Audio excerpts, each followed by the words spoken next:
Palavra da Verdade, com Hernandes Dias Lopes. Que privilégio eu poder, nesta hora, partilhar com você a preciosa Palavra de Deus. Eu quero tratar sobre o testemunho de uma libertação e vou fundamentar esta mensagem no Salmo 116, versos 3 a 8. Vamos ouvir a leitura deste texto. Laços de morte me cercaram, e angústias do inferno se apoderaram de mim. Caí em tribulação e tristeza. Então invoquei o nome do Senhor. Ó Senhor, livra minha alma. Compassivo e justo é o Senhor. O nosso Deus é misericordioso.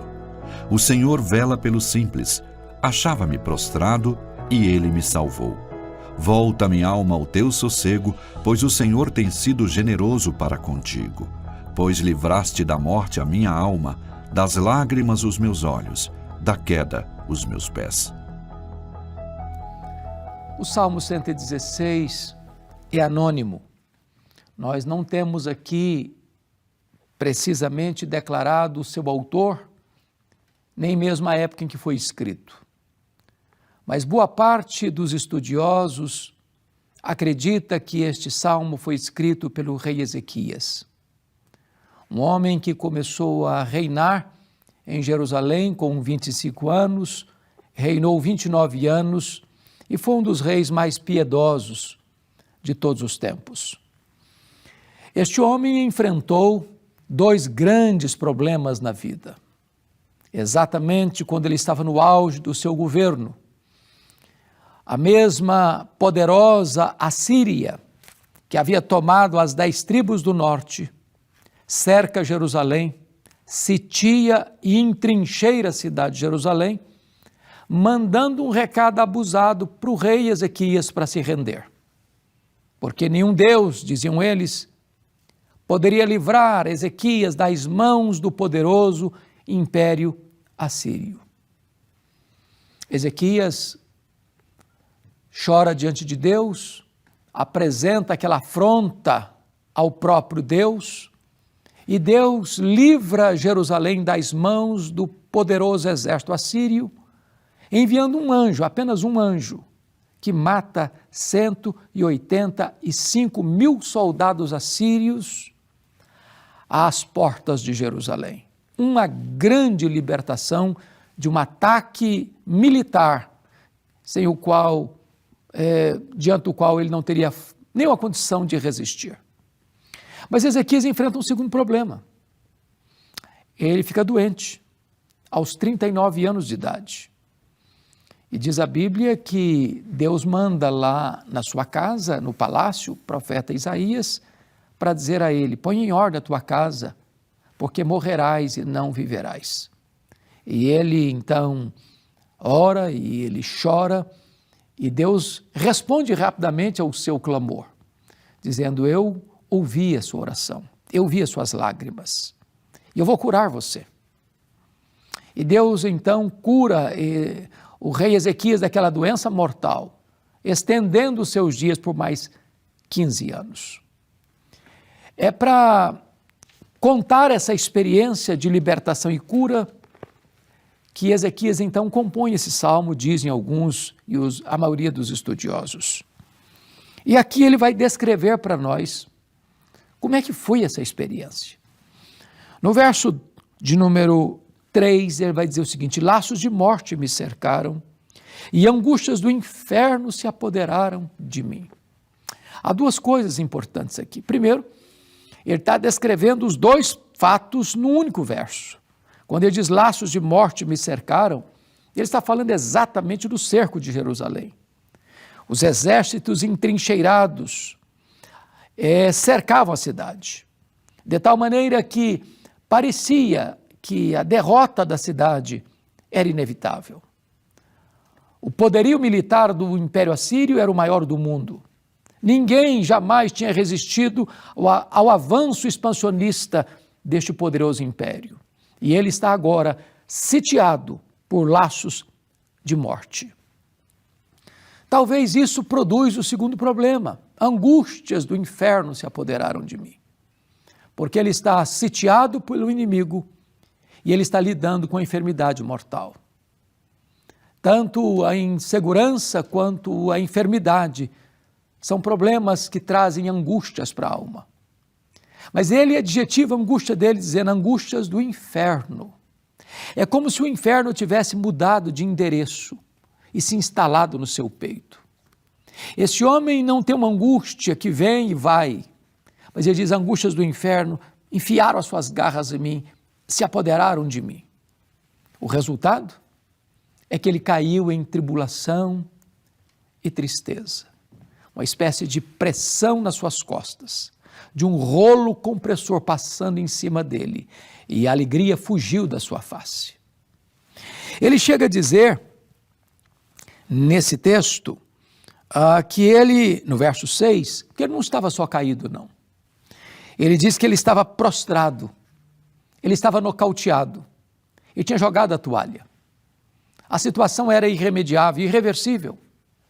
Era um quadro extremamente sombrio, era o fundo do poço.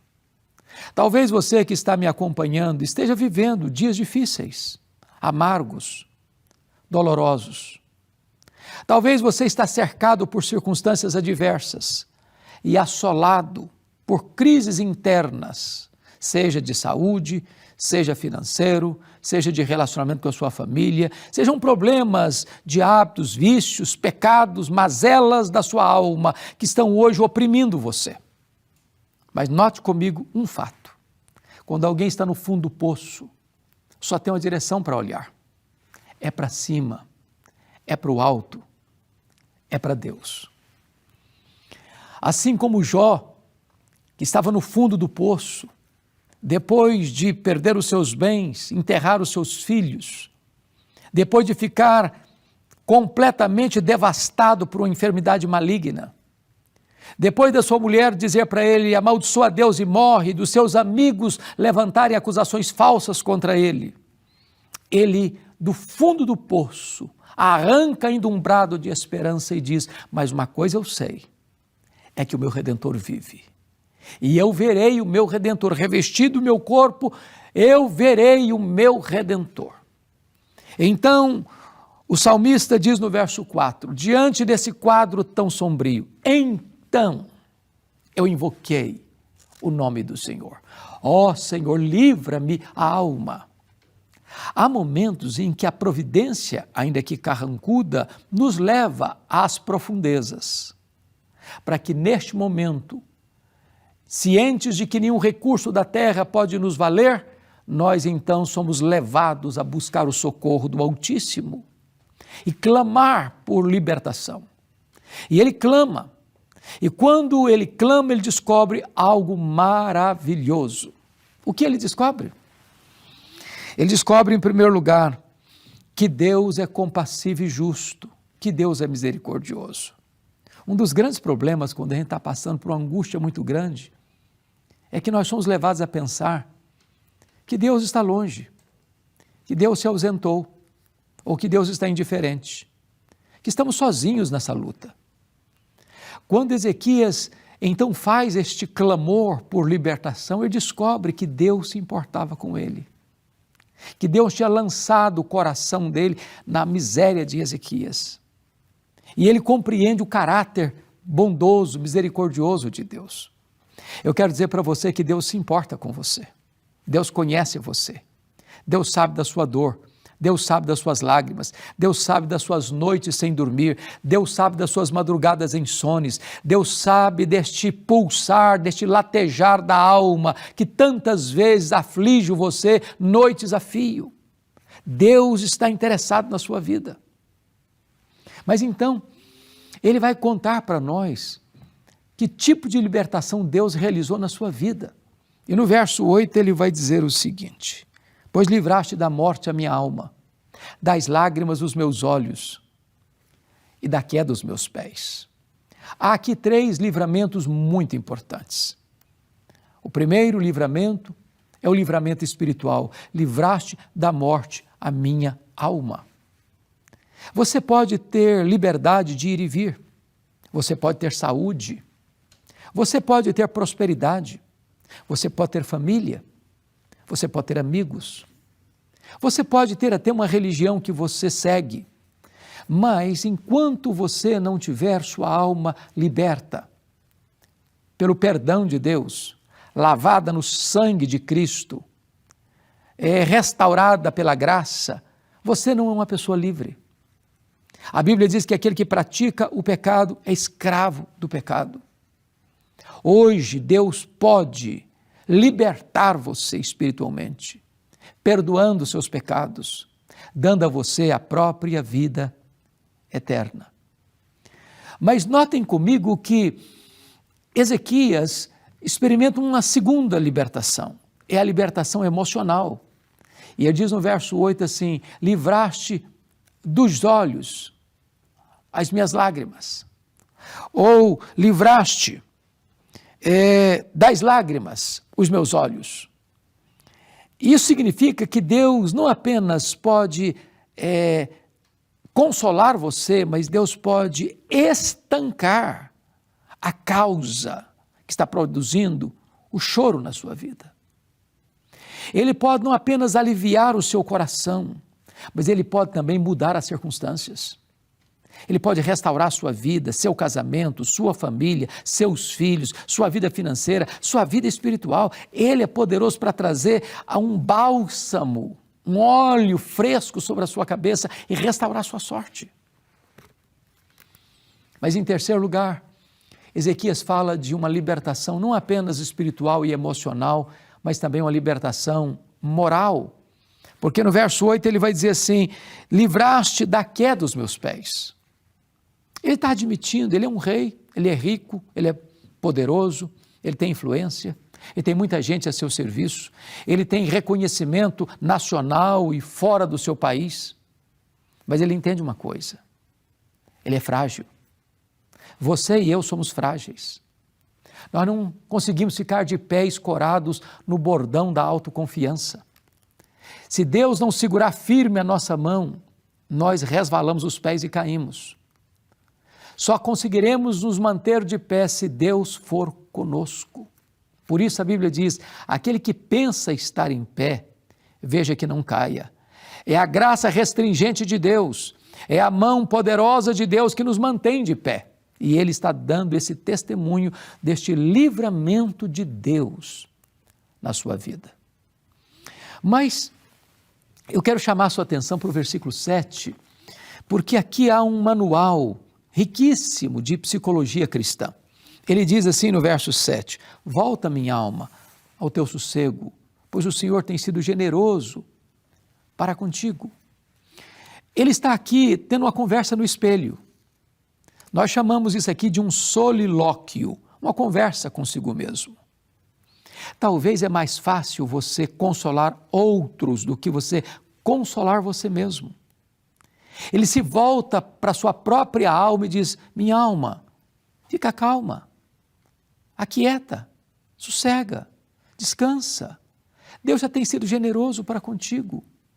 Talvez está na hora de você se apropriar do consolo de Deus e viver uma vida plena, abundante, maiúscula. Pare de trazer os fardos do passado para afligirem você hoje. Toma posse do perdão de Deus, da graça de Deus, que perdoa e esquece dos nossos pecados. E finalmente este homem, depois de restaurado por Deus, vai assumir compromissos com Deus. E o primeiro compromisso que ele vai assumir com Deus, notem vocês, está no versículo de número 9. Ele diz: andarei na presença do Senhor na terra dos viventes. Ele quer andar com Deus agora. Ele quer viver na presença de Deus. O segundo compromisso que ele assume está aí no versículo 2. Porque Deus inclinou para mim os seus ouvidos e invocá-lo-ei enquanto eu viver. Ele é o Deus da minha vida, Ele é o Deus da minha história. Mas em terceiro lugar, ele assume o compromisso de amar a Deus. No verso 1 ele diz: eu amo o Senhor, porque Ele ouve a minha voz e as minhas súplicas. Quando você ama a Deus, você declara isso para Ele. Quando você ama a Deus, você tem tempo para Deus. Quando você ama Deus, você quer agradar o coração de Deus. E Ezequias está agora como um tributo de gratidão, como um preito de louvor, demonstrando o seu amor ao Deus Todo-Poderoso por esta grande libertação na sua vida. Hoje você também pode ser liberto. Hoje também você pode ser curado. Hoje também você pode ser restaurado pela graça de Deus. O que você vai fazer? A decisão é sua. A mensagem foi entregue a você.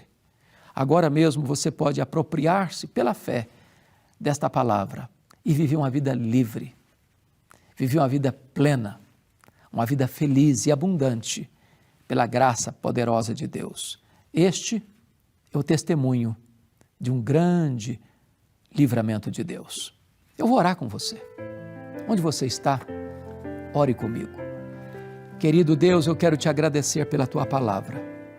E eu quero te pedir que tu apliques esta palavra agora no coração de todos aqueles que estão nos assistindo, para que encontrem em Cristo o perdão, a salvação, a vida eterna, a plena restauração, o pleno livramento. Em nome de Jesus. Amém. Deus abençoe a sua vida.